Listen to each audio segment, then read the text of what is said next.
Hey guys, this is Ebony, and I'm coming to you today to discuss how you can make your handmade business a success. Okay, so let's dive right in. So, for those that don't know, my name is Ebony, and I own an Etsy shop where I create handmade items and products. So, that is how video is requested, and it's my first requested video. So, I'm a little excited, and I had to do some research so I can help you guys make sure that your handmade business is a success. So, let's dive right in. But first, I want to give you like some background information of how I got started. Now, currently, I sell like t-shirts. I do designs on fur slides. I do designs on hats. It has not always been that way. I started off making earrings. Yes, used to make earrings, okay? This was like maybe 5 or 6 years ago. I started making earrings. I would just sell them to people locally, like in my community, to family, to friends, friends of friends. It even got to the point where I was going to like local beauty salons and I would leave my earrings there. And like the clients that were coming in and out of these salons, they would purchase them. So that was like, that created like a little bit of income. And whenever they sold out, I would just go there and replenish.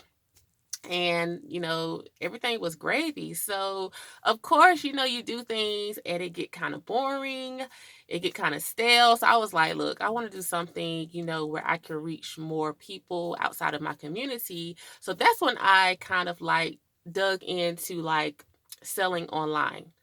Okay, so let's get right into it. So, like I said, I've been on Etsy for like 4 years. I would say maybe within the past 2 years, it has really taken off. But before that, y'all, my shop was crickets. Okay, I wasn't getting the sales. Like I don't. It was just I felt like I was wasting my time. But as I started to like study Etsy. It's a science to everything, okay? So I had to really study. I had to study about SEOs. Like I'll get into that on another day, but just know, it is possible with Etsy. But anyway, we're talking about making your handmade business a success. Now, what is a handmade business? A handmade business is something that you create from scratch, an item or product that you create absolutely from scratch, from home, basically a homemade item. So you could possibly, like some people crochet, some people knit, some people bake. Some people, let's see, make wreaths, whatever kind of creative juices you got going on.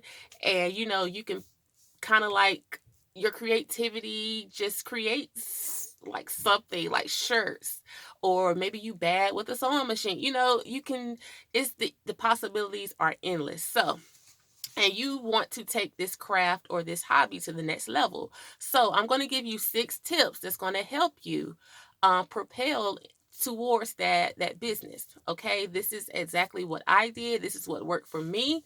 Hopefully, it will work for you too. Okay, so number one, you want to research your trends. You want to study what's trending. And what I mean by that is if you're making shirts, if you're making bow ties, if you're making shoes, you kind of want to study your competitors. How are they succeeding in this area? Okay. What kind of bow ties are they creating? What color bow ties are they creating? Which item of theirs is getting a lot of sales? Like you want to study these things. You want to research. Okay. I think that you have to have the mindset where, okay, everybody doesn't have my taste. Okay, just because I take a liking into what I'm creating doesn't mean everybody else is going to like this. You know what I'm saying? Like you kind of have to have the mind of a consumer. Okay, you have to ask yourself, is this something that, people will actually wear, people will actually use? Um, you know, is this sellable? Like you really have to just do your research, like compare what you're doing to what is actually a success in your industry. Okay, and I encourage people to kind of like create things that are popular and are trending, but at the same time, like you won't drown in that sea, like in that category of things. And what I mean by that is like say for instance, t-shirts. It's 99 trillion people doing t-shirts right now, okay? I'm one of the trillion, okay? I do t-shirts. So what am I doing that makes me stand out from the rest? I like bling. Okay, I take a liking into bling. I like bling shirts. I like glitter shirts. I like Christian shirts with scripture on it. What else do I do? I like making shirts for people that kind of express their passion or their aspirations, their careers. That's what I take a liking to. So that's kind of how I put flavor on my t-shirts. Okay, I kind of speak to the woman about what they're passionate about. Okay, and that's my flavor, that's my seasoning. Okay, I like bling, I like sparkle, and that's what, most of my, if you take a look at my shirts, that's what they mostly consist of. Okay, so you have to, if you're going to stay in the same field or industry, you have to do something that's going to stand out. You don't want to blend in, or else you're just going to drown in the sea of creators that's doing this. Okay, so yes, research your trends. Number 2 is define your niche. Okay, when I say define your niche, what are you creating that you can double down on?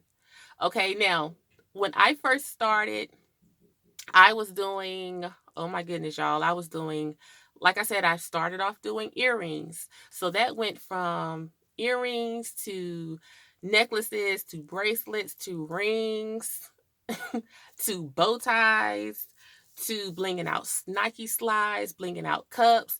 I was like, wait a minute now. You doing too much.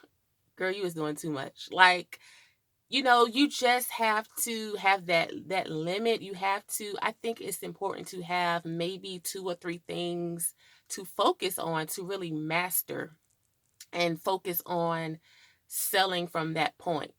Like I said, I was just doing too much. I was being pulled, in all these different directions. Like 1 hour, I was blinging out some Nike slides. The next hour, I'm pulling out wires to make a necklace. I was like, wait, no. Like it took the fun out of crafting. It took the fun out of my business. So in the last year, I cut out a lot of things that, you know, I just didn't want to do anymore. Like you have to double down on what you're really good at.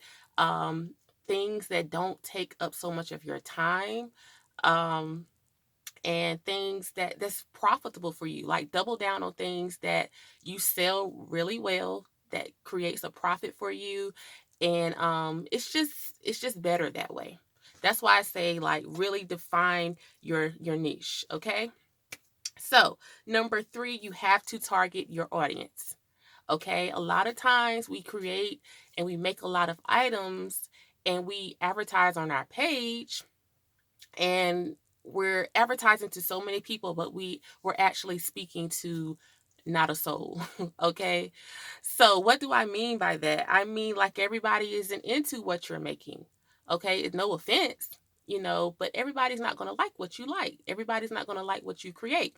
So you have to target people that has taken an interest in what you're creating. Okay, and how can you find those people? So this is where it's going to take some work. Okay, so what I did was I went on Instagram. Okay, true story. This is how I got a lot of sales.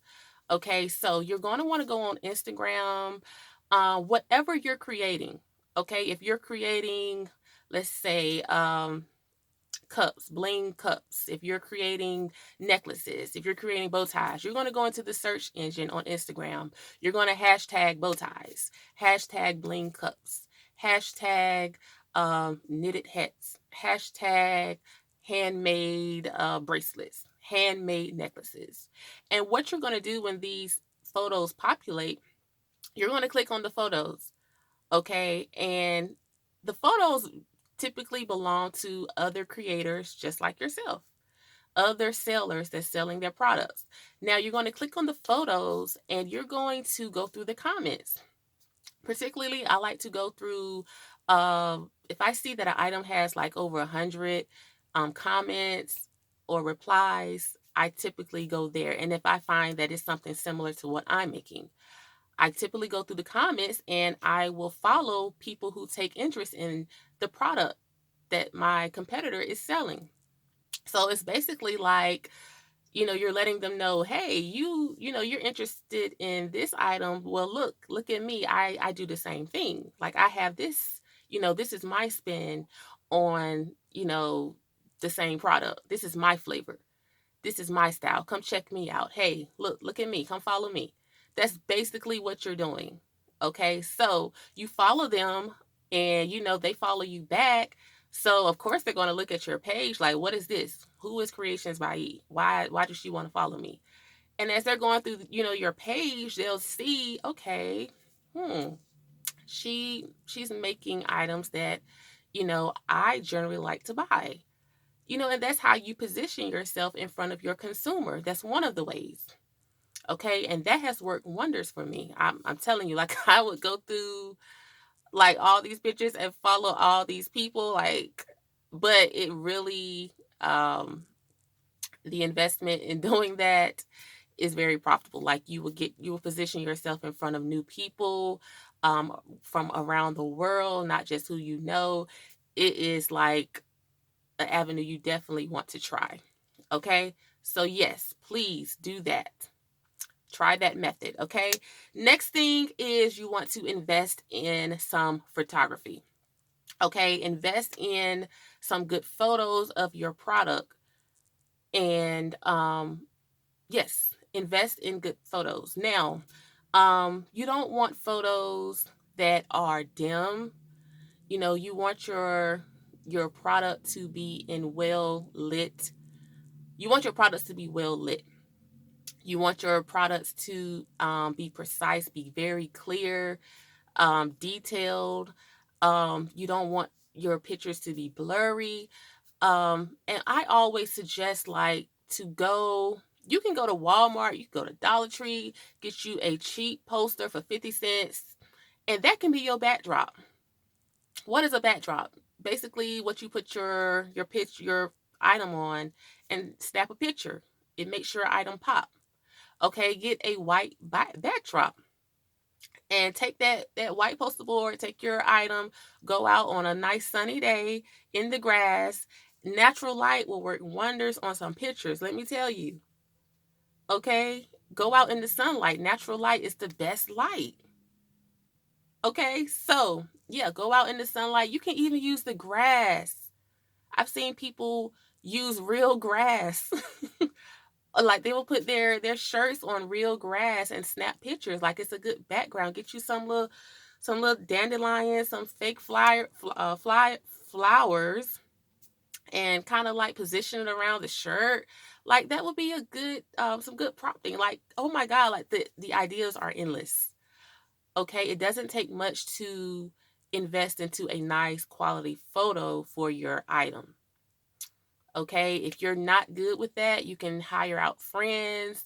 You can hire, photographers that will, that will more than likely be able to snap some professional shots of your item. Okay, so yeah, definitely, because photos is what make or break the sale.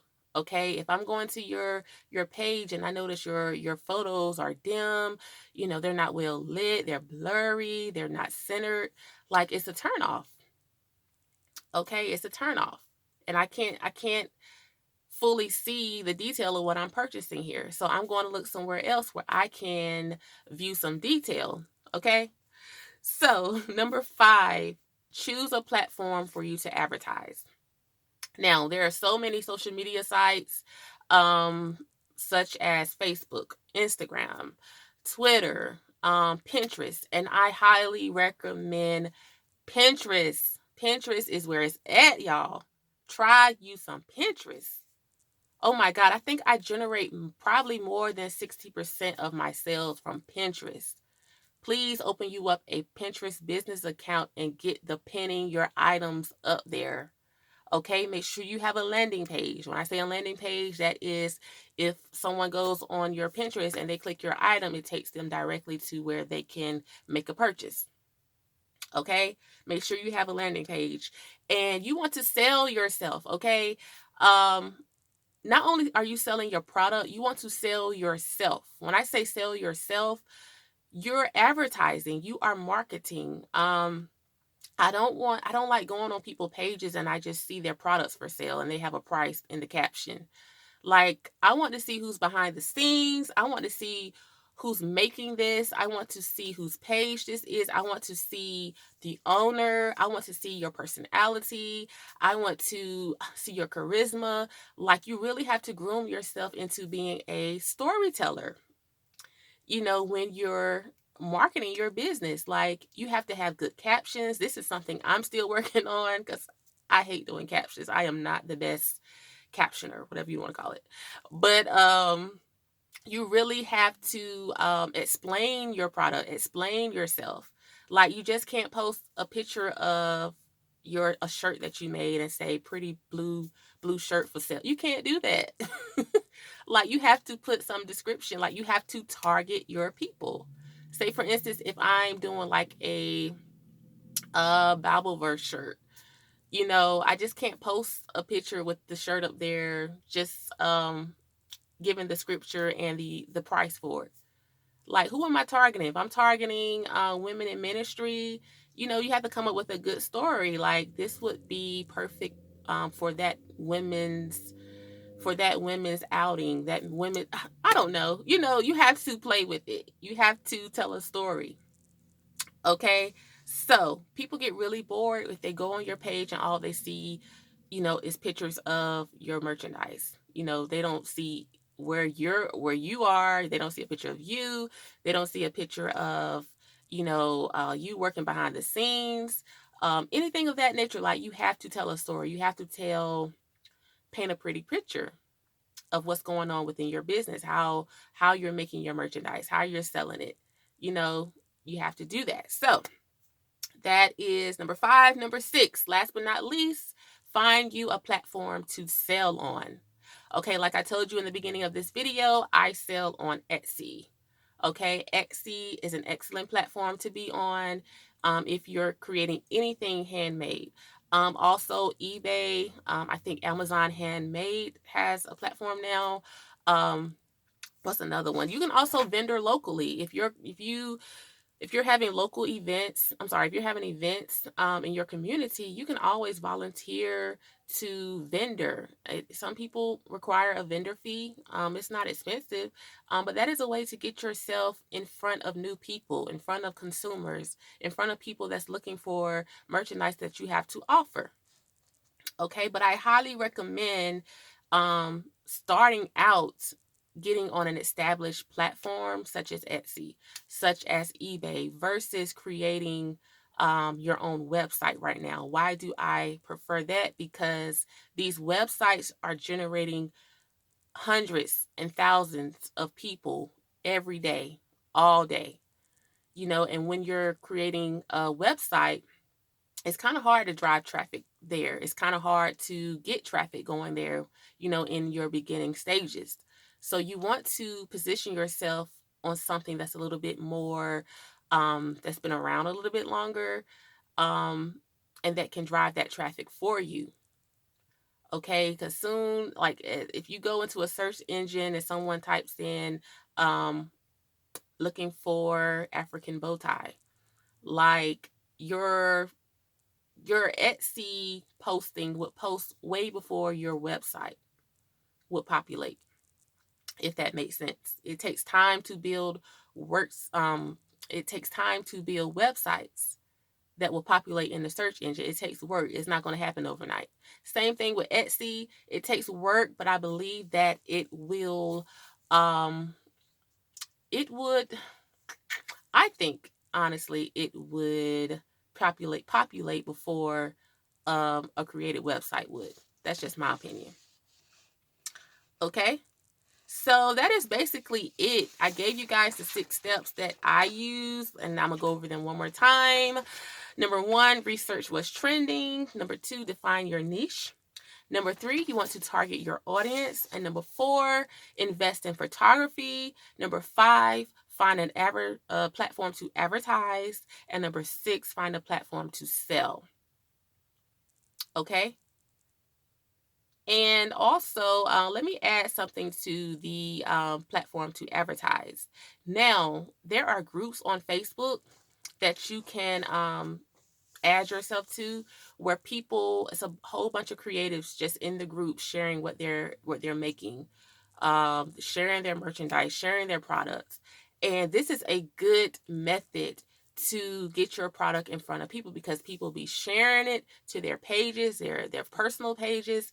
And that's in front of a whole nother audience. Like, it's thousands of groups on Facebook. I think some are named maybe hand makers, or handmade people unite, creators unite. Um, just groups like that. Just get on Facebook and search out those groups. Join those groups. Post your items. They will allow you to post your items. They will allow you to post your links to your online shops if you have already established that. That will generate an audience for you. That really worked wonders for me. Okay, make sure you are on these online communities that would allow you to share your work, that would allow you to post links to your website, to your online shop. Um, it is really a generator that would drive your sales through the roof. Okay. So thank you guys for tuning in. I hope that I have been very helpful. And just give me some feedback. Let me know. And don't forget to subscribe to my YouTube channel. I think I'm going to post this video up on my channel. I think so. But anyway, if God is willing, I will see you guys next time. Thank you for tuning in.